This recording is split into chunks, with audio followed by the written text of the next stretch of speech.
All right, so I'm installing my subfloor.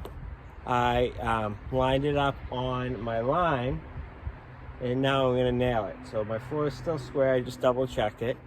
And once I do this, install this piece, on my next one, I am going to install a half sheet. This way our seams don't all line up. Now, in this case as well, I am using construction adhesive before I put it down. So with that, what that does is it's going to eliminate any joists, and the subfloor, it's going to eliminate it from squeaking. So over time, stuff can loosen up, and wood-to-wood contact is going to create a squeak. This is going to help prevent that. So I'm going to go ahead. I'm going to put 5 nails right across each joist. This company, Advantech, makes it easy for us because it has lines every 16 inches for us. So, and then it has a spot where you're going to put your nail on each one. So I'm going to come up. It's on 16 inches. And I'm just going to nail it. Same thing over here. 16 inches. Perfect.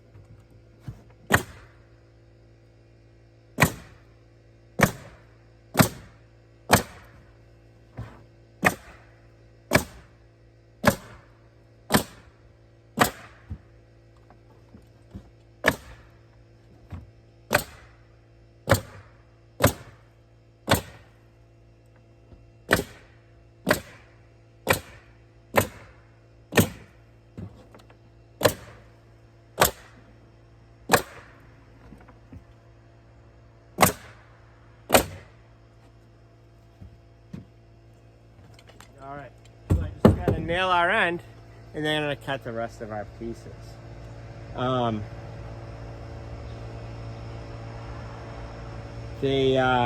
Geez, brain freeze right there. But so now this piece is going to hold our floor from racking, and now it's going to be perfectly square. All right, so I'm just going to show you real quick how our subfloor works. On each side, on one side it has a groove, on the other side it has a tongue.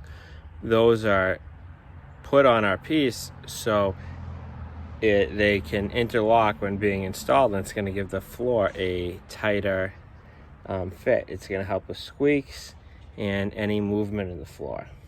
So as you can see right here, this would be our groove, this would be our tongue. And we're gonna tap those together. You know, right now, it's such a tight fit, I can't even slide it in. So I'm gonna need to use a sledgehammer. So I'm just gonna, let me set this right here. Whoop. And as you can see, take my sledgehammer, and I'm gonna tap it right in.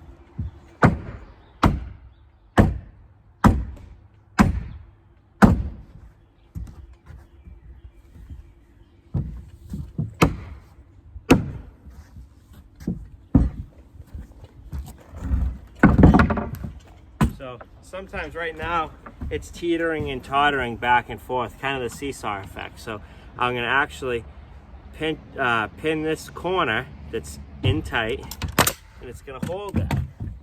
Now I'm going to go to the other side, give it one more tap. Now that's tight.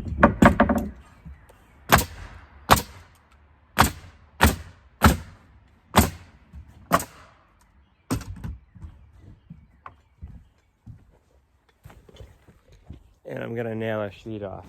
I just want to make one point. You always, anytime you have a seam in the middle of your floor, you want to try and make sure you can have factory ends meet up to factory ends. Also, in this case, Advantech has markings where they want you to install more nails on the seams on the end pieces of your plywood. So We just install it as the manufacturer recommends, and it's about it. When I did nail it in, I hammered in the edge of my plywood with a sledgehammer. When you're doing a big floor, I dented the edge of mine because I know it's going to get covered up. But when you're doing a big floor, you want to just put a block of 2x4 up against the edge when you're hammering that in, so it doesn't damage your tongue. Very good. All right, also, when I installed the last sheet of plywood we just did, I left it a little bit long, so that's 1.5 inches long, or about. So because I used my sledgehammer, or I left it long because when I used my sledgehammer, I knew I'd dent it. So now I just snapped a line from where the edge of our frame is, and I use my circular saw to cut our piece. I set the depth of my circular saw for 3/4 inch because we don't want to cut into the frame or any nails, or you only want to set your blade for the depth of the material that you're cutting.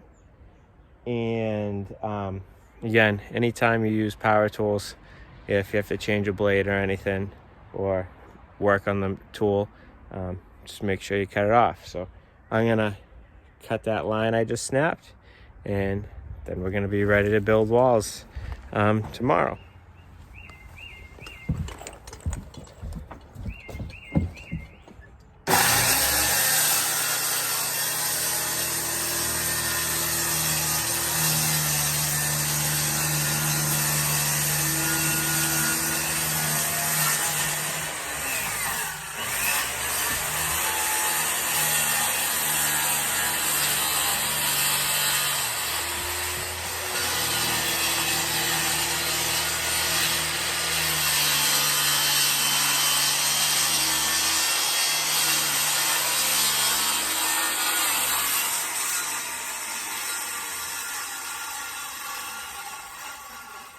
Remember, anytime you use power tools, make sure they come to a complete stop when you're done, before you take your hands off them or put them down.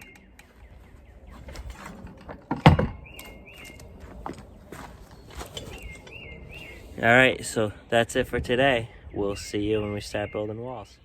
All right, so we're back for part 2 of our shed project. So what we're gonna do is, first, we're gonna snap lines for where our walls are gonna go.